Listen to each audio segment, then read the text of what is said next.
പേരക്ക നീണ്ടുപോയ കൊമ്പുകൾ വളച്ച് യു ടൈപ്പിലാക്കുക. ഇങ്ങനെ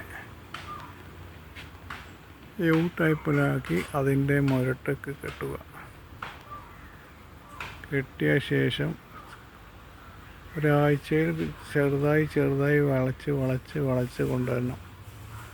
2-3 ദിവസം കൂടുമ്പോൾ ഒന്ന് പിടിച്ച് വലിക്കുക. കുറച്ചുകൂടി താഴ്ന്നു കിട്ടും. പിന്നെ 2-3 ദിവസം കഴിഞ്ഞാൽ പിന്നെയും പിടിക്കുക, വലിക്കുക, പിന്നെയും കുറച്ച് കഴിയും, കുറച്ച് പോകുന്ന കിട്ടും. അങ്ങനെ ആകുമ്പോൾ മുരട്ട് വന്നിട്ട് അത് കെട്ടുക.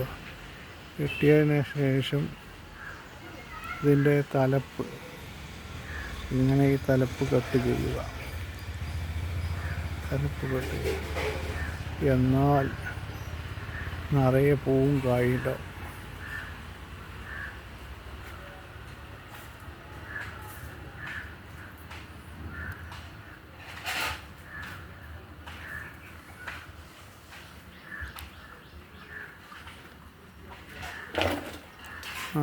നിറയെ ശിഖരങ്ങളുണ്ടായി പൂവും കായും നിറയെ ഉണ്ടാവും.